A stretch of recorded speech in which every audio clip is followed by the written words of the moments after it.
Hey guys, नमस्कार। आप सभी का स्वागत है। मेरा नाम डॉक्टर लोकेश बाली है। हिंदी साहित्य पढ़ रहे हैं हम, और आ जाइए जल्दी से हमारी क्लासेज में। और ये हमारी क्लास का आपको पता ही होगा, तकरीबन 15 या 16वां वीडियो है, क्लास है।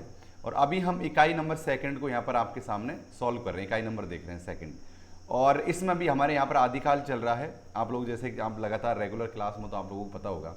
इससे पहले हमने आपको मैं आपको सिलेबस दिखा देता हूँ सेकंड इकाई का। और मेरा व्यक्तिगत रूप से मानना भी ऐसा होता है कि यार क्या पढ़ना है, ये चीज़ें अगर हम एक बार जान लेते हैं, एक बार अगर हमें रास्ते का पता हो, तो मंजिल प्राप्त करना हमारे लिए बहुत ही ज़्यादा आसान हो जाता है। तो इसलिए हर क्लास में मैं आपको सिलेबस से दोस्ती जरूर से करवाता हूँ। तो सिलेबस के दोस्ती के क्रम में आप देख लीजिए कि हमने यहाँ से साहित्य, हिंदी साहित्य दर्शन को यहाँ पर कंप्लीट कर लिया है, और हिंदी साहित्य के इतिहास लेखन की पद्धतियों को कंप्लीट कर लिया है। आप जल्दी से क्लास में आ जाइए तब तक, और वीडियो को लाइक करके जाया करो। तब तक आपके गुरु के प्रति श्रद्धा नहीं होगी, तब तक ज्ञान थोड़ा सा प्राप्त करने में समस्या होती है। इसलिए वीडियो को लाइक किया करो, क्योंकि कहीं न कहीं कुछ न कुछ तो सीख ही रहे हो ना। अगर आपने 100% नहीं सीखे, तो कम से कम 1% तो सीख के जा रहे हो ना यहाँ से, मतलब कुछ अर्न करके जा रहे हो, ज्ञान कर लेके जा रहे हो। इसीलिए वीडियो को लाइक हमेशा किया कीजिए, ये आदत बना लो अपनी। देखो, हिंदी साहित्य का काल विभाजन हमने कर लिया है, नामकरण हमने कर लिया है, और आदिकाल की विशेषताएं और साहित्यिक प्रवृत्तियां हमने कर लिया है।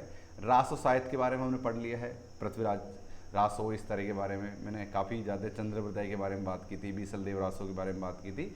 और आदिकाल हिंदी का जैन साहित्य मैंने पढ़ लिया है। सिद्ध और नाथ साहित्य, जो नाथ साहित्य के बारे में खासकर मैंने अलवर का जिक्र किया था, जिसमें राजा भरतरी और इन सब का कि हमारे यहाँ पर नाटक होता है अलवर में, तो ये सारी चीज़ें आपको पता होगा। अमीर खुसरो, जिन्होंने सबसे ज़्यादा बादशाहों का कार्यकाल देखा है, इनके बारे में हमने बात कर ली। इसके बारे में हमने विद्यापति और पदावली, इनको हम यहाँ पे देखने वाले हैं। और फिर भक्तिकाल, यहाँ से हमारा फिर आदिकाल है हमारे यहाँ पर समाप्त हो जाएगा, फिर हम भक्तिकाल या अन्य काल की तरफ मूव कर लेंगे।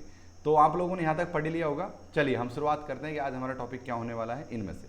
चलिए आगे बढ़ते हैं। अच्छा, एक बात और बता दूँ, आप लोग जिन भी लोगों को पता नहीं है, वो अनअकैडमी के ऐप पर जो 10 AM डेली की, मतलब डेली संडे सैटरडे को मैं कभी कभी ऑफ रखता हूँ। जैसे अभी मैं शादी में आया हूँ मेरे गांव में इस समय, तो इसलिए प्री रिकॉर्डेड वीडियो मिल रहा है आपको। ये पहले से रिकॉर्ड कर लिया मैंने इस वीडियो को। अभी मैं वहीं से हूँ, एक्चुअली फंक्शन छोड़ कर आपके लिए वीडियो बना रहा हूँ, क्योंकि लास्ट डे संडे सैटरडे की 2 दिन छुट्टी हो गई थी। तो मैं नहीं चाहता था कि आप लोगों को गैप मिले, क्योंकि एग्ज़ाम कभी भी आपकी हो सकती है। इसीलिए जिन भी दोस्तों का सिलेबस कंप्लीट नहीं हो रहा है, वो क्या करें कि 10 AM आपको अनअकैडमी के ऐप पर मेरी क्लास मिल जाएगी फ्री ऑफ कॉस्ट। ध्यान रखना, मेरी सारी क्लासेज फ्री ऑफ कॉस्ट है। 10 बजे मेरी स्पेशल क्लासेज को ज्वाइन करना मत भूलिए। वहाँ पर मैं आपके लिए फर्स्ट पेपर लेके आया हूँ। वहीं साथ ही 12 बजे से, क्या दिन के दोपहर के 12 PM, दोपहर के 12 बजे से मेरी जो हिंदी साहित्य की क्लास चल रही है, उसमें मेरी सेकेंड यूनिट नंबर 4 चल रही है, और वो चल रही है वैचारिक पृष्ठभूमि। क्या चल रही है यहाँ पर? वैचारिक पृष्ठभूमि।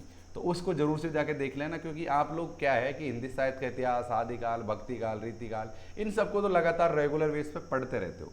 लेकिन आप लोगों के साथ समस्या ये है कि आप पढ़ते नहीं हो। क्या ऐसी जो वैचारिक परिस्थिति उनको समझने की ज़रूरत होती है, या फिर कह सकते हैं कि भाषा विज्ञान है, काव्य शास्त्र है। मैंने वहाँ पर इन चीज़ों को लेके शुरू किया है। तो आई थिंक आप वहाँ पर मुझे ज्वाइन करोगे तो आपके लिए बहुत ही ज़्यादा बेनिफिट होने वाला है। तो चलिए शुरुआत करते हैं। कोई बात नहीं, आप लोगों ने फॉलो कर ही लिया होगा मुझे। एक वीडियो मैं आपके लिए बता देता हूँ कि आपको किस तरीके से फॉलो करना है। चलिए इस वीडियो को एक बार देख लीजिए, ताकि आपको पता लग जाए कि आपको किस तरह से फॉलो करना है। खैर कोई बात नहीं, आगे बढ़ते हैं, फिर बात करेंगे आगे। चलिए चलो, आज हम पढ़ेंगे लौकिक गद्य साहित्य। इससे पहले हम, आप यहाँ देखिए, ये देखिए, हम पढ़ चुके हैं खुसरो वगैरह सबको। इससे पहले हम लौकिक पद्य साहित्य को पढ़ चुके हैं। क्या पढ़ चुके हैं? लौकिक पद्य साहित्य को। तो आज हम गद्य साहित्य पढ़ने वाले हैं। लौकिक पद्य साहित्य हमने पढ़ लिया है यहाँ पर, ये देख लीजिए आप। इसको हमने पढ़ लिया। इसमें ढोला मारूरा दोहा, जो राजस्थान की बेस शैली पर बेस है। इसके अलावा विद्यापति को पढ़ लिया, अमीर खुसरो को पढ़ लिया हमने, और काफ़ी चीज़ें इनके बारे में जान ली है। चलिए अब पढ़ेंगे हम लौकिक गद्य साहित्य किसे कहते हैं। क्या कहते हैं? लौकिक गद्य साहित्य। देखो, सबसे पहले जो लौकिक गद्य साहित्य, उसमें जो राउल वेल का यहाँ पर जिक्र किया जाता है। ये बहुत ही अच्छी रचना है। इसके बारे में कुछ तथ्य हम जान लेते हैं। वो बहुत ही ज़्यादा महत्वपूर्ण है, क्योंकि आजकल की जो एग्जाम का लेवल आ रहा है ना दोस्तों, उसके लिए आपको चीज़ें छोड़नी नहीं है, मतलब बहुत ही ध्यान से सटीक तरीके से पढ़ना है। इसलिए मैं आपको जो सब्जेक्टिव चीज़ है उसमें बहुत अच्छी तरीके से चीज़ें कवर करवा रहा हूँ। आप अनअकैडमी के ऐप पर और यहाँ पर दोनों जगह अगर सिलेबस को कवर करोगे, तो तकरीबन आपका 2 महीने के अंदर हिंदी साहित्य का सिलेबस और फर्स्ट पेपर का सिलेबस दोनों मैं अकेला आदमी कवर करवा दूंगा। चलिए आगे बढ़ते हैं कि राउल वेल, ये एक रचना है, गद्य रचना है। इसके लेखक थे रौड़ा कवि, और रचना काल था इसका 10वीं शताब्दी। इसमें कुछ विशेष तत्व हैं, इसको हम देख लेते हैं क्या है। ये रचना सर्वप्रथम शिलाओं पर रची गई। किस पर लिखी गई? शिलाओं पर रची गई। तो इसलिए ज़्यादा महत्वपूर्ण है कि ये शिलाओं पर सबसे पहले इस रचना को लिखा गया था। शिलाओं पर, शिलाओं समझते हैं आप, जो बहुत बड़े बड़े पत्थरों के जो टुकड़े होते हैं उनको शिलाएं बोलते हैं।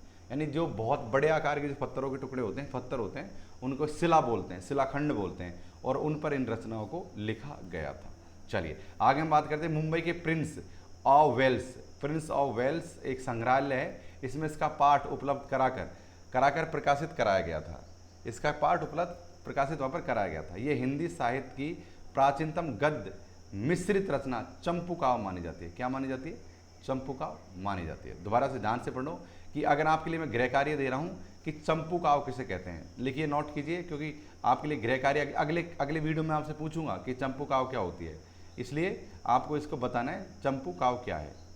चंपूकाव्य, ठीक है, मैंने पिछले वीडियो में बता दिया था चंपूकाव्य, लेकिन आपको याद नहीं है तो आप मुझे बताना। और अगर जब भी आपको उसके बारे में सही कंफर्म चीज़ें नहीं पता लगेंगी तो हम लोग डिटेल में फिर से एक वीडियो बना देंगे, तो आपको निश्चिंत रहने की चिंता कोई बात नहीं है। चलिए, तो चंपूकाव्य बताइए, चंपूकाव्य से कहते हैं। इसके अलावा इस रचना में राहुल, देखो क्या रख रहा है, राहुल नामक नायिका के सौंदर्य का नखशिख वर्णन है। नखशिख वर्णन, लेकिन ऊपर से लेकर नीचे तक का यहाँ पर वर्णन किया है। नाक से लेकर पैर की अंगूठी तक का यहाँ पर वर्णन उन्होंने किया गया है।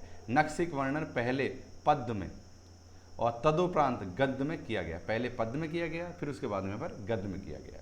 चलिए अगला बिंदु देखते हैं कि हिंदी में नखशिख वर्णन की जो श्रृंगार परंपरा का आरंभ भी इसी रचना से माना जाता है। तो इसलिए भी इसको यहाँ पर महत्वपूर्ण कह सकते हैं कि कुछ चीज़ें महत्वपूर्ण ये हैं कि एक तो इसको शिलाओं पर लिखा गया है। ध्यान से समझो कि लौकिक गद्य साहित्य इसलिए महत्वपूर्ण है क्योंकि ये जो यहाँ से बहुत सी चीज़ों की शुरुआत मानी जाती है। जैसे कि जो राहुल बेल है, इसको पहले शिलाओं पर लिखा गया है, इस तरह की रचनाओं को शिलाओं पर लिखा जाता था। और इसके अलावा इसमें जो महत्वपूर्ण है कि चंपूकाव्य की शुरुआत है, ये चंपूकाव्य में लिखा गया था। और यहाँ पर नखशिख वर्णन, यहाँ पर जो इसकी जो नायिका है, राहुल नामक नायिका, उसका नखशिख वर्णन यहाँ पर किया गया है। चलिए, अब दूसरी बात है कि यहाँ से में श्रृंगार की जो शुरुआत है, श्रृंगार वर्णन की, वो शुरुआत यहाँ से मान ली जाती है।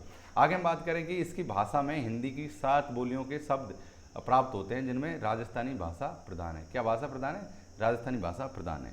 अच्छा, अगला बिंदु हम देख लेते हैं, बिंदु नंबर 7, और वो क्या कह रहा है कि इसका शिलांकित रूप मुंबई के म्यूजियम में सुरक्षित है। कहाँ पर सुरक्षित है?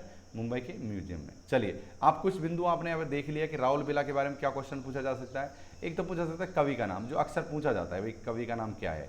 तो आप लोगों से मिलान भी आ जाता है, भाई राहुल बेल के कवि का नाम क्या है, ढोला मारू के कवि का नाम क्या है, या फिर रासो ग्रंथ में से 1-2 सवाल उठा लेंगे कि आपको यहाँ पर पृथ्वीराज रासो कवि कौन है, या मतलब लेखक कवि कौन है।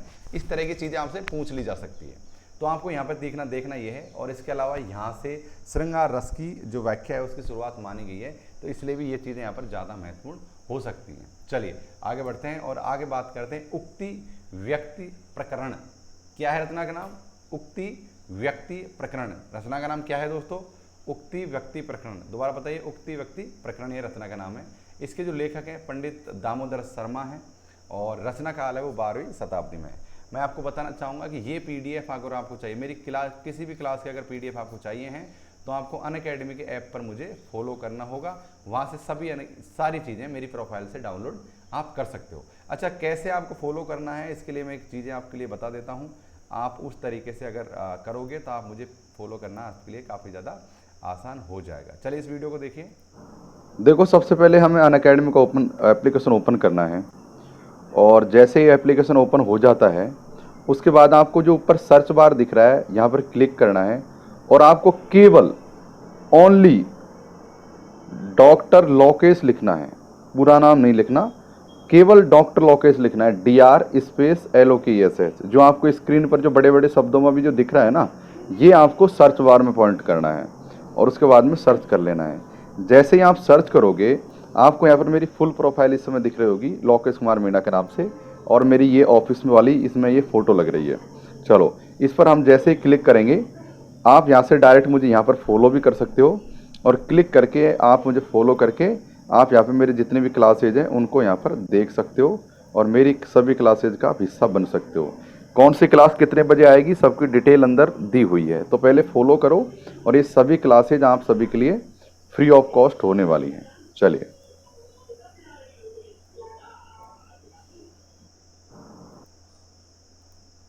तो दोस्तों आपने समझ लिया होगा, जान लिया होगा कि किस तरीके से मुझे आप वहाँ पर फॉलो कर सकते हो अनअकैडमी के ऐप पर। मैं आपको बता दूँ, मैं हिंदी का ही तो विद्यार्थी हूँ और हिंदी का ही शिक्षक हूँ। मैंने हिंदी साहित्य में कई बार नेट JRF की एग्ज़ाम उत्तीर्ण की है। जो लोग मुझे पहले से जानते होंगे इस बात को जानते होंगे।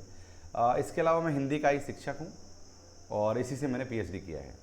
चलिए आगे हम बात करते हैं उक्ति व्यक्ति प्रकरण के बारे में। आप मुझे फॉलो कर लीजिए। एक क्लास मेरी फर्स्ट पेपर की चल रही है 10 AM से, और 12 AM से जो 12 PM से जो क्लास चल रही है वो यहाँ पर हिंदी की होने वाली है। तो डेली बेसिस पर मेरी क्लासेज होती हैं। आप मुझे वहाँ पर फॉलो करना या ज्वाइन करना बिल्कुल मत भूलना। फिक्स टाइम पर क्लास जाती हैं तो आप फिक्स टाइम पर डेली आ जाया कीजिएगा। चलिए उक्ति व्यक्ति प्रकरण के बारे में बात करते हैं कि उक्ति व्यक्ति प्रकरण एक्चुअली है क्या। चलिए शुरुआत करते हैं। इसके लेखक तो पंडित दामोदर शर्मा है ही और 12वीं शताब्दी में इसकी रचना हुई थी। विशेष तथ्य क्या है ये हम एक बार जान लेते हैं। पंडित दामोदर शर्मा महाराज गोविंद चंद्र और 1184 ईस्वी के सभा के पंडित थे। किसके थे? पंडित दामोदर शर्मा महाराज गोविंद चंद्र। देखो, महाराज गोविंद के सभा के पंडित थे। अच्छा, दूसरी बात क्या है, इस रचना में बनारस और उसके आसपास के क्षेत्रों की संस्कृति और भाषा पर प्रकाश डाला गया है। क्या डाला गया है? बनारस और इसके आसपास के प्रदेशों की संस्कृति और भाषा पर इनमें प्रकाश डाला गया है। तो ये महत्वपूर्ण बात है क्योंकि यहाँ पर भी सीधे सीधे आंचलिकता की बात ये करता है। पहली बार ऐसा होता है कि ये कोई रचना आंचलिकता की बात करे, और वो कौन करता है? उक्ति व्यक्ति प्रकरण। चलिए आगे हम बात करते हैं। और इस रचना में उस युग के काव्य रूपों के संबंध में थोड़ी बहुत जानकारी प्राप्त होती है। वहीं आगे बढ़ते हैं, अगला कोई पॉइंट देखते हैं। वो क्या कहता है? इस रचना में पढ़ने से ये मालूम होता है, इस रचना को पढ़ने से मालूम हो जाता है कि उस समय गद्य और पद्य दोनों काव्यों में तत्सम शब्दावली का प्रयोग बढ़ने लगा था। वह व्याकरण पर ध्यान दिया जाने लगा। यानी कहीं न कहीं यहाँ से एकदम व्याकरण की शुरुआत यहाँ से हम मान सकते हैं।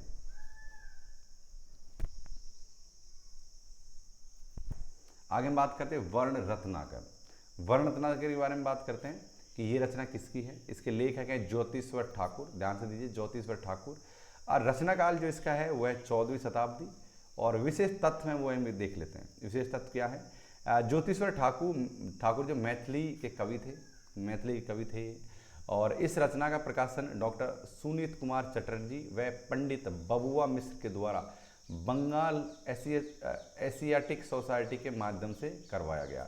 इस तरह के क्वेश्चन आपको यहाँ नहीं पूछे जाते, लेकिन जो अधिकतर मिलान वाले क्वेश्चन है जिसके राइटर को लेके इसका कब इसका मतलब आरोही क्रम या अवरोही क्रम में इसको बढ़ते हुए घटे क्रम में समझाइए, तो इस तरह के सवाल आपसे यहाँ पर पूछे जा सकते हैं। वहीं हम बात करते हैं इस रचना की भाषा शैली को देखने से यह एक शब्द सा प्रतीत होती है। क्या होती है? इस रचना की भाषा शैली को देखने से यह एक शब्दकोश सा प्रतीत होती है। चलो, ये एक तरीके से कैसे लगते हैं कि यह है शब्दकोश, यानी डिक्शनरी जैसी ये प्रतीत होती है। यह मैथिली रचना में रचित गद्य पुस्तक है और इसे मैथिली का विश्वकोश भी कहा जाता है, यानी विश्वकोश या शब्दकोश इसको कहा जाता है। अच्छा दोस्तों, अब हम बात करेंगे आदिकालीन अपभ्रंश साहित्य की। आप लोग कमेंट करते जाइए और वीडियो को लाइक ज़रूर करना। आप लोग अगर वीडियो को लाइक करोगे तो हमें थोड़ा मोटिवेशन मिलता है और हम और भी अच्छी तरीके का मटेरियल और क्लास आपके सामने लेकर आते हैं। इसीलिए आप सभी लोग पहले वीडियो को लाइक कर दिया करो ताकि आपको ज्ञान प्राप्त करने में कोई दुविधा ना हो, क्योंकि आपका जब तक मन उत्तम नहीं होगा तब तक चीज़ें बहुत अच्छे से नहीं चल पाएंगी। इसलिए मन को उत्तम करो, वीडियो को लाइक किया करो और बिल्कुल भगवान का नाम लेके पढ़ाई को कर दो शुरू। इस बार हमें JRF पास करना है हर हालात में, ये बात आप सोच लीजिए। आगे हम बात करते हैं आदिकालीन अपभ्रंश साहित्य के बारे में कि आदिकालीन अपभ्रंश साहित्य में ऐसी क्या चीज़ें हैं जो इतना इसको महत्वपूर्ण माना गया है। अच्छा, अब इसमें क्या चीज़ें ये देख लीजिए। स्वयंभू देव, ये देख लीजिए, मैं यहाँ पर राइटर का नाम बता रहा हूँ आपको। जो लेखक हैं उनका नाम, कवि का नाम है, उनका नाम है स्वयंभू।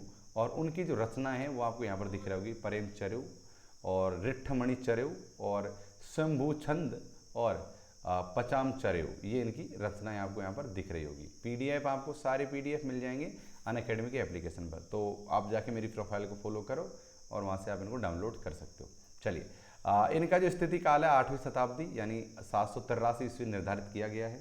और प्रेमचरु रचना में भगवान राम के चरित्र का वर्णन किया गया है। अतएव इस रचना को डॉक्टर भयाणी ने अपभ्रंश की रामायण कहा। ये कई बार ये क्वेश्चन आपसे पूछा जाता है। मैंने आपको प्रीवियस ईयर के जो क्वेश्चन पेपर करवाए हैं आई थिंक उस पर करवाएं, अनअकैडमी के ऐप पर करवाएं, तो वहाँ जाके देख लेना, वो क्लास भी फ्री है, चिंता वाली बात नहीं है। अगर उनको ज्वाइन करोगे तो आपका क्या है कि यहाँ पर सिलेबस कवर हो जाएगा, कुछ सिलेबस वहाँ पर कवर होगा, और मतलब हम 1-2 या 1.5 महीने में ही पूरा सिलेबस को कवर कर लेंगे, तो आपके लिए बहुत ज़्यादा फायदेमंद है। तो आप में से कौन कौन है ऐसे लोग जो कमेंट्स करके मुझे बताना कि कौन कौन लोग हैं जो हमारे वहाँ पर भी क्लासेज को ज्वाइन कर रखे हैं, उन्होंने यहाँ पर भी ज्वाइन कर रखा है। चलिए आगे हम बात करते हैं, कमेंट्स करो आप। अतः इस रचना को भयाणी ने अपभ्रंश की रामायण की कथा एवं शंभु को अपभ्रंश का वाल्मीकि का। ये बहुत ही महत्वपूर्ण क्वेश्चन है, ये अपभ्रंश का जो वाल्मीकि है, कितनी बार ये क्वेश्चन डायरेक्ट पूछ लिया जाता है कि अपभ्रंश का वाल्मीकि कौन है और किसने स्वयंभू को अपभ्रंश का वाल्मीकि कहा। तो आपको सभी को पता है, ये कहा था डॉक्टर भयाणी ने। किसने कहा था? डॉक्टर भयाणी ने। अब हम बात करते हैं कि अगले बिंदु की तरफ। वो बिंदु ये है कि रिठ्ठेमणि चरयु रचना में कृष्ण के चरित्र का वर्णन किया गया है। दोस्तों ध्यान दीजिए कि रिठ्ठेम चरयु रचना में कृष्ण के चरित्र का वर्णन किया गया है। इसको अपभ्रंश का प्रथम महाकवि भी कहा गया है। किसको कहा गया है? स्वयंभू को अपभ्रंश का प्रथम महाकवि भी कहा गया है। क्या कहा गया है? फर्स्ट महाकवि भी इनको कहा गया है। जो पैऊम चरयु है, चरयु अपभ्रंश की प्रथम कड़वकबद्ध रचना है, जिसमें 7 चौपाई और 1 दोहा है। मतलब कड़वकबद्ध रचना में 7 चौपाई के बाद में 1 दोहा दिया गया है। ठीक है, केवल ऐसा नहीं कि 7 चौपाई से 1 दोहा, ऐसा नहीं है।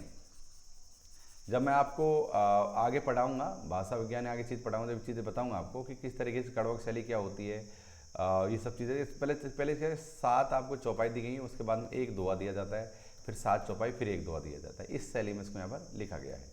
चलिए आगे बढ़ते हैं और कुछ और चीज़ें जान लेते हैं। महत्वपूर्ण तथ्य है कि पैऊम और चरयु में 12,000 श्लोक हैं। कितने श्लोक? 12,000 श्लोक हैं। इसमें 5 कांड एवं 90 संधियाँ हैं, और इनमें से 83 संधियाँ स्वयंभू के ने तथा शेष 7 संधियाँ उनके पुत्र त्रिभुवन द्वारा रचित की गई हैं। यानी जो 90 संधियाँ हैं, जिनमें से 83 तो किसने लिखी? स्वयंभू ने। और 83 के अलावा जो 7 जो लिखी हैं वो किसने लिखा? त्रिभुवन ने इसकी रचित की है। अच्छा, स्वयंभू के अनुसार अगला बिंदु देखते हैं। स्वयंभू के अनुसार जो पदरियाँ बंद के प्रवर्तक चतुर्मुक्त नामक कवि माने जाते हैं। ये कौन मानते हैं? स्वयंभू चतुर्मुक्त नामक कवि को मानते हैं। चलिए अब बात करते हैं पुष्पदंत के बारे में कि पुष्पदंत ऐसे ने उन्होंने कौन कौन सी रचनाएं की और उन रचनाओं की खास बात क्या है। ये चीज़ें बहुत ज़्यादा महत्वपूर्ण है। तो एक हम बात कर लेते हैं पुष्पदत्त के बारे में। पुष्पदत्त हैं, उन्होंने महापुराण और णय कुमार चरयु यानी नाग कुमार चरित्र और जसहर चरयु यानी जसोधरा चरित्र और कोश ग्रंथ, इनकी रचना यहाँ पर की थी। अब ये हम यहाँ पे 4 ग्रंथों के महत्वपूर्ण बिंदु है, उनको हम यहाँ पे देखते हुए चलेंगे, और पुष्पदत्त के बारे में कौन कौन से महत्वपूर्ण बिंदु बनते हैं उनको भी हम यहाँ पर एक बार से जरूर से देख लेंगे। चलिए आगे बढ़ते हैं, कुछ बात करते हैं, कुछ चीज़ें देख लेते हैं। इसका स्थितिकाल 10वीं शताब्दी माना जाता है। जब भी हम कई बार पढ़ते हैं सिद्धनाथ जैनों को क्रम सजाने को मिलता है, तो पुष्पदत्त के बारे में पूछा जाता है, तो हमारी वो रचना है वो कब है कि इनका जो जीवन काल था वो 10वीं शताब्दी के आसपास का माना जाता है। ये प्रारंभ में शैव मतानुयायी थे, यानी शिव को मानने वाले थे। अच्छा, आप मुझे कमेंट्स करके बताना नीचे कि आप लोगों को नॉलेज कितनी है कि सिद्ध या नाथ, शैव को कौन पूजते थे, शिव को कौन मानते थे, शिव को इनमें से कौन मानता था, सिद्ध या नाथ? सिद्ध या नाथ, कि शैव को कौन मानता था? सिद्ध या नाथ में से एक मुझे आंसर करके बताइए कि सिद्ध या नाथ में से कौन शैव की पूजा करते थे, यानी शंकर की पुजारी थे। किंतु बाद में अपने आश्रयदाताओं के अनुरोध पर जैन पंथ स्वीकार कर लिया। और अगला बिंदु देखते हैं। साहित्यिक शिल्प एवं तात्विक दृष्टि से इनकी रचनाओं पर जिन भक्ति का प्रभाव देखने को मिलता है। कौन सी भक्ति का?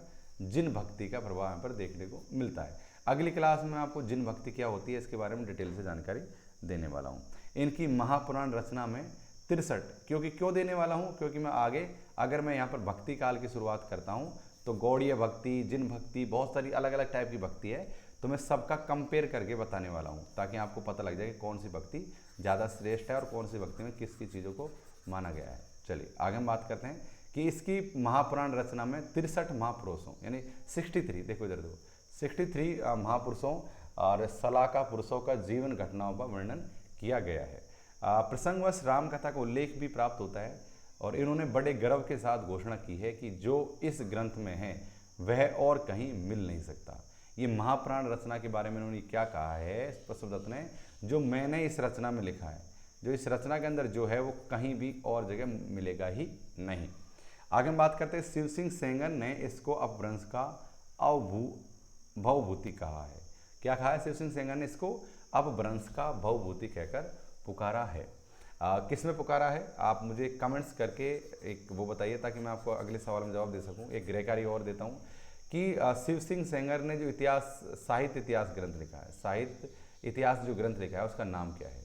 साहित्य इतिहास ग्रंथ का नाम क्या है जो शिव सिंह सेंगर ने यहाँ पर लिखा हुआ है, जिसमें ये सब बातें उन्होंने लिखी हैं। आगे हम बात करते हैं महापुराण के बारे में कि महापुराण रचना के कारण इनको अपभ्रंश का देव व्यास भी कहा जाता है। क्या कहा जाता है? अपभ्रंश का देव व्यास भी कहा जाता है। ये मान्य खेट के प्रतापी राजा कर्ण के महामात भीम के सभापति कवि थे। ये मान्य खेट के प्रतापी राजा कर्ण के महामात भीम के सभापति कवि थे। ये स्वयं को अभिमान मेरु कहा करते थे। क्या कहते थे? ये स्वयं को अभिमान मेरु कहा करते थे। चलिए दोस्तों आगे हम बात करते हैं, और कवि जो आता है वो है हमारे साथ में धनपाल। जो धनपाल कवि हैं वो क्या कहते हैं एक बार हम जान लेते हैं कि धनपाल कवि हमसे क्या कहते हैं। अच्छा, धनपाल कवि ने जो रचना लिखी थी उसका नाम था भविष्यत कहा। भविष्यत कहा उनकी रचना का नाम था, और इनमें कुछ चीज़ें महत्वपूर्ण है, चलो वो देख लेते हैं क्या है। इनकी स्थिति 10वीं शताब्दी में मानी गई थी, मान लेते हैं। और पाश्चात्य विद्वान विंटरनिज महोदय ने इस रचना को रोमांटिक महाकाव्य की संज्ञा दी थी। कौन सी महाकाव्य की? रोमांटिक महाकाव्य की संज्ञा दी थी। किसको दी थी? भविष्यत कहा को यहाँ पर रोमांटिक महाकाव्य की संज्ञा दी गई थी। अब हम बात करते हैं संदेश रासक, यानी इसके राइटर जो हैं अब्दुल रहमान। ये बहुत ही महत्वपूर्ण है। आप में से हर कोई बंदा, हर कोई छात्र इस चीज़ को जानता होगा कि अब्दुल रहमान ने जो बहुत ही महत्वपूर्ण जो रचना लिखी है उसका नाम है संदेश रासक। अच्छा, कुछ महत्वपूर्ण बिंदु जान लेते हैं उसके बारे में। वो क्या है कि इनके स्थितिकाल 12वीं शताब्दी का उत्तरार्ध, क्या 12वीं शताब्दी का उत्तरार्ध और 13वीं शताब्दी का पूर्वार्ध काल ही निर्धारित किया गया है। ध्यान से समझो कि क्या निर्धारित किया गया है? 12वीं शताब्दी का उत्तरार्ध। तो ये जो जितनी भी रचनाएं भविष्यत कहा आए, या महापुराण आए, या कोश ग्रंथ आए, या पर्ण कुमार चरिऊ आए, तो अगर ये क्रम में सजाने क्वेश्चन आते हैं तो अब्दुल रहमान का संदेश रासक इन सब में लास्ट में यहाँ पर आता है। आगे हम बात करते हैं संदेश रासक खंड काव्य है, जिसमें विक्रमपुर की एक वियोगिनी, क्या विक्रमपुर के वियोगिनी की विरह की कथा यहाँ पर सुनाई गई है। विरह की कथा यहाँ पर वर्णित है, यानी कि ये प्रेम की कथा है और जिसमें विरह को लेकर उन्होंने लिखा है। अपने जब पति या फिर प्रेमी और या फिर प्रेमिका, मतलब अपने प्रेमी प्रेमिका से एक दूसरे दूर होकर जो मन स्थिति होती है, जो दुख होता है, जो विरह होता है, उसके ऊपर यहाँ पर उन्होंने लिखा है। अच्छा, इसको अद्धमान के नाम से भी जाना जाता है। अध्ययमान के नाम से भी यहाँ पर इनको जाना जाता है। किसको? संदेश रासक को। अब संदेश रासक में क्या है कि किसी भी भारतीय रचना में रचना करने वाले प्रथम मुसलमान कवि माने जाते हैं। क्या माने जाते हैं? प्रथम मुसलमान कवि माने जाते हैं। धनपाल अब्दुल रहमान प्रथम मुसलमान कवि माने जाते हैं। संदेश रासक श्रृंगार काव्य परंपरा की सर्वप्रथम रचना मानी जाती है।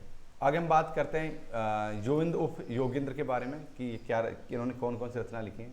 उन्होंने लिखा है तो योग शास्त्र लिखा है, और परमात्म प्रकाश इन्होंने एक रचना लिखी है। अब इसमें क्या लिखा है? इनकी स्थिति 6ठी शताब्दी मानी गई है। तो ये सबसे पहले इनकी स्थिति मानी थी, इसको जरूर देख लेना। 6ठी शताब्दी इनकी स्थिति क्या मानी गई है? 6ठी शताब्दी मानी गई है। चलिए आगे हम बात करते हैं, और बात करते हैं कि यहाँ पर है पाहुड़ दोहा। राम सिंह ने इसको लिखा है, जैसे कि आप जानते हो, पाहुड़ दोहा। अच्छा, इसकी है 11वीं शताब्दी। तो इसमें सबसे पुराना क्या है? सबसे पुराना है योगेंद्र उर्फ योगेंद्र, यानी परमात्म प्रकाश और योग शास्त्र सबसे पहले लिखा गया है। आगे हम बात करते हैं पाहुड़ दोहा, यानी राम सिंह की जो रचना है, और उसमें क्या लिखा है ये एक बार जान लेते हैं। इसमें लिखा गया है, इसकी स्थिति 11वीं शताब्दी तक निर्धारित किया गया है। इस रचना में इंद्रिय सुख, क्या इंद्रिय सुख एवं अन्य सांसारिक सुखों की निंदा की गई है, तथा त्याग, आत्मज्ञान और आत्मानुभूति को महत्व यहाँ पर दिया गया है। यहाँ पर किसी बात की गई है? सांसारिक सुखों की निंदा की गई है। उन्होंने सांसारिक सुखों को त्यागने की यहाँ पर बात कही है। आगे हम बात करते हैं वह हेमचंद्र। तो आप सभी लोग हेमचंद्र से परिचित होंगे, कवि हेमचंद्र से। हेमचंद्र क्या कहते हैं वो एक बार देख लेते हैं। ये हेमचंद्र हो गया, और ये शब्दानुशासन इन्होंने लिखा है। इसकी स्थिति 12वीं शताब्दी, देखो ये सब बार लास्ट में रहे, 12वीं शताब्दी में निर्धारित किया जाता है। ये गुजरात के सोलंकी राजा सिद्धराज जयसिंह अच्छा, विक्रम संवत देखो, अब मैं आपसे ये कहूँगा कि यहाँ विक्रम संवत है 1150 विक्रम संवत है, तो अब मान लो कि इसमें ईस्वी क्या होगी और ईस्वी क्या होगी, बताइए ईस्वी क्या होगी, ईस्वी में से क्या जोड़ देते हैं तब विक्रम संवत निकलता है, बताइए। अगर हम ईस्वी है, अगर ये ईस्वी है, निकाल दो विक्रम संवत निकालो, बताओ 1150 अगर विक्रम संवत है तो ईस्वी क्या होगी। अब एक बात मैं आपके टास्क देता हूं कि हम 78 घटेंगे या जुड़ेंगे। इस समय 78 1150 में से घटेंगे या जुड़ेंगे, थोड़ा विचार कर लो और कमेंट्स में जरूर करते रहिए, मैं देख लूंगा कमेंट बाद में, क्लास के बाद में। अच्छा, अब ब्रंश में कुछ चीज़ें और हैं, ये हम देख लेते हैं, और वो चीज़ क्या है। इसकी रचना सिद्ध हेमचंद्र शब्दानुशासन एक बड़ी भारी व्याकरण ग्रंथ है। इसमें संस्कृत, प्राकृत और अपभ्रंश तीनों भाषाओं का समावेश किया गया है। अपभ्रंश के उदाहरणों में इन्होंने पूरे दोहे या पद उद्धृत किए तथा इस तरीके से किए, क्या है, भला हुआ जो मारिया बहनी मारा कंत, लज्जे तू। अब इसमें क्या है कि भला हुआ जो मारिया बहनी मारा कंत, उन्होंने कहा कि अच्छा हुआ कि मेरा पति मर गया अगर वो युद्ध भूमि से भागता तो। लेकिन ऐसे सवाल आपसे डायरेक्ट नहीं पूछे जाएंगे, तो आपको यहाँ पर ज़्यादा दिक्कत वाली बात नहीं होगी, एक बार पढ़ सकते हो बिल्कुल। अब हम बात करेंगे आदिकाल की कुछ अन्य रचनाएं हैं, वो कौन कौन सी रचनाएं हैं और उनके रचनाकार कौन कौन से हैं। यहाँ से सीधे सीधे सवाल यहाँ पर बन जाते हैं। वो क्या है कि रचनाकार का नाम है प्राकृत प्रकाश। ये किसने लिखा था, वर रुचि। वर रुचि एक राइटर है, उन्होंने लिखा था, प्राकृत प्रकाश लिखा था। और जयानक, क्या लिखा था, जयानक ने लिखा था पृथ्वीराज विजय। अब आपसे पूछा जाएगा पृथ्वीराज किसने लिखा, तो आपको नाम लोगे चंद्रवरदाई।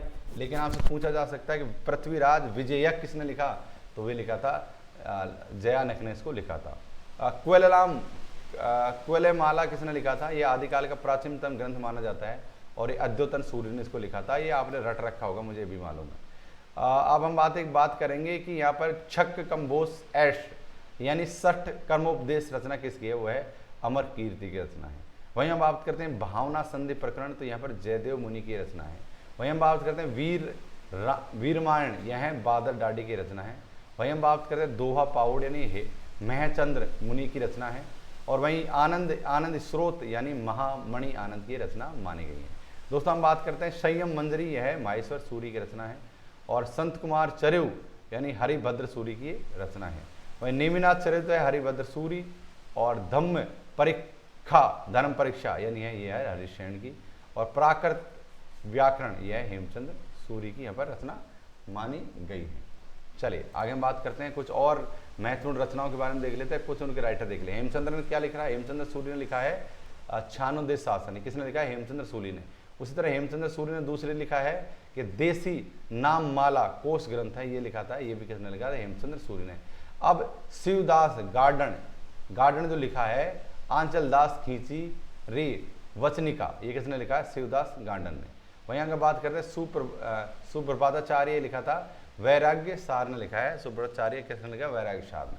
वहीं हम बात करते हैं सार मूर्ति, उन्होंने लिखा है जिन पदम सूरी पट्टाभिषेक रास, ये रचना किसकी है, सार मूर्ति की। आगे हम बात करते हैं सार मूर्ति के बारे में, इन्होंने जिनेश्वर सूरी शिक्षा विभाग का वर्णन किया था। आप लोग कमेंट्स करते जाइए लगातार। और आगे हम बात करते हैं जिनेश्वर सूरी संयम श्री व्यावरण रास, ये लिखा था सोम मूर्ति ने इसकी रचना की गई थी। आगे हम बात करते हैं कि हरिवंश प्रणाम, यह श्रुति कीर्ति, ये किसने लिखा था, हरिवंश प्रणाम, ये लिखा था श्रुति कीर्ति, इसकी रचना यहाँ पर की गई थी। उसी तरीके से बात करते हैं श्रीचंद ने पज्जन चरयु यानी पद्म चरित्र लिखा था। और वहीं बात करें श्रीचंद्र, उन्होंने रत्न कर्मकांड यहाँ पर आपको लिखे थे। आगे हम बात करते हैं और आगे हम बात करेंगे कथा कोश के बारे में, कथा कोश किसने लिखी थी। मित्रों यहाँ पर जो कथा कोश लिखी थी वो लिखी थी श्रीचंद ने। किसने लिखी थी, श्रीचंद ने लिखी थी कथा कोश को। आगे हम बात करते हैं वीर कवि के बारे में, वीर कवि हैं, उन्होंने लिखा था जम्बू शामी चरेव। और विनय चंद्र सूर्य ने लिखा था नेमिनाथ चतुष्पादिका, ये रचना इन्होंने लिखी थी। वहीं विनय चंद्र सूर्य ने लिखा था चूनड़ी। और लक्ष्मी तिलक ने लिखा था शांतनाथ देवदास। और लक्ष्मण ने लिखा था पिणदत्त चरित्र। और वहीं लक्ष्मण ने लिखा था अणुव्यय रणे पैड यानी अणुव्रत दीप प्रदीप, ये रचना का नाम है। वहीं रज्ञेनु लिखा था सुकौशल चरित्र, वहीं रेधु ने लिखा था समंतीनाथ चरित्र, वहीं रेधु ने लिखा था पद्म पुराण, और वहीं यश कीर्ति ने लिखा था चंद्रप्रभ चरित्र, और वहीं यश कीर्ति ने लिखा था पांडव पुराण हरि पुराण। तो दोस्तों इस तरीके से हमने हमारी क्लासेज को यहाँ पर काफ़ी हद तक देख लिया है, जान लिया है, समझ लिया है, और यहाँ से हम भक्ति काल, यहाँ से आदिकाल हमारा समाप्त हो चुका है। हम मूव करते हैं हमारे सिलेबस पर और देख लेते हैं क्या हमने चीज़ों को कवर किया, क्या चीज़ों को छोड़ दिया है। चलिए एक बार देख लेते हैं, सिलेबस की तरफ मूव करते हैं कि सिलेबस यहाँ पर क्या आने वाला है। चलिए आई थिंक सिलेबस आगे ही हमें मिल जाएगा। मैंने बीच में सिलेबस आप लोगों के लिए ऐड कर दिया था पहले ही लाके। हाँ आगे बात करते हैं। ओके कहाँ रख दिया सिलेबस। तो दोस्तों हमने अलग अलग टॉपिक को यहाँ पर कंप्लीट कर लिया है, ऐसा नहीं कोई टॉपिक हमने छोड़ा हो, क्योंकि बहुत ही अच्छे तरीके से आपके सामने ये सर्वप्रथम दिख रही होगी इकाई नंबर सेकंड। ये इकाई नंबर सेकंड है। अगर आपने मुझे अनअकैडमी के एप्लीकेशन में अभी तक फॉलो नहीं किया ना, तो आपने बहुत बड़ी भूल कर दी होगी, क्योंकि बड़ी एनर्जी के साथ हर मॉर्निंग डेली क्लास होती है 10 बजे, और वहाँ पर मैं हिंदी साहित्य की 4th यूनिट पढ़ा रहा हूँ। कितनी? 4th यूनिट पढ़ा रहा हूँ। तो जाके वैचारिक पृष्ठभूमि को एक बार जरूर से वहाँ पर समझ लीजिएगा। इसके अलावा मैं आपके लिए तो लगातार आता रहता ही हूँ, हर चीज़ को देखता रहता ही हूँ। ओके देख लेते हैं हमने क्या क्या चीज़ें पढ़ ली हैं। हमने पढ़ ली हिंदी साहित्य का दर्शन हमने पढ़ लिया है, हिंदी साहित्य के इतिहास लेखन की पद्धति हमने पढ़ ली है, हिंदी साहित्य का काल विभाजन पढ़ लिया, नामकरण पढ़ लिया, आदिकालिक विशेषताएं पढ़ ली, साहित्यिक प्रवृत्ति पढ़ ली, राष्ट्र साहित्य पढ़ लिया, और आदिकालीन हिंदी साहित्य का जैन साहित्य पढ़ लिया, और सिद्ध साधनाथ साहित्य पढ़ लिया, और अमीर खुसरो पढ़ लें, और हिंदी कविता विद्यापति और इनकी पदावली भी लौकिकता लिए हुए है। चलिए इन चीज़ों को हमने सबको यहाँ पर क्या कर लिया, यहाँ पर इन चीज़ों को हमें पढ़ लिया है, जान लिया है।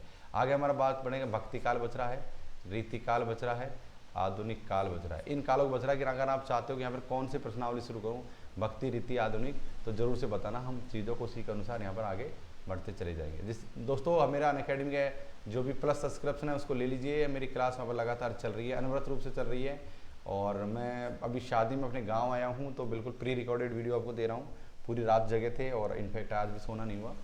तो हमारी क्लास में बहुत जल्द कल दिल्ली पहुंच जाऊंगा, अर्ली मॉर्निंग कल दिल्ली पहुंच जाऊंगा। जैसे दिल्ली पहुंचूंगा और हमारी सारी क्लासें फिर से कंटिन्यू और बहुत अच्छी तरीके से फिर से चलने लग जाएंगी। उम्मीद है ये क्लास आपको पसंद आई होगी, और इस क्लास के अलावा आपके कोई भी सवाल हों वो ज़रूर से मुझे कमेंट सेक्शन में ज़रूर से बताइएगा। हाँ आप एक काम कर सकते हो कि अनअकैडमी के एप्लीकेशन पर जाके आप मेरे वहाँ से फ़ोन नंबर भी ले सकते हो, और दूसरा वहाँ पर आप मुझे SMS यानी SMS करने की सुविधा होती है। डायरेक्ट अगर SMS करोगे तो मैं आपके लिए वहाँ पर जरूर से अनअकैडमी के एप्लीकेशन पर रिप्लाई कर दूंगा। तो दोस्तों शुक्रिया आपका सभी का इस क्लास में साथ निभाने के लिए। तब तक हमेशा की तरह रुको मत, थको मत, डटो मत, हटो मत। नमस्कार, जय हिंद, जय भारत।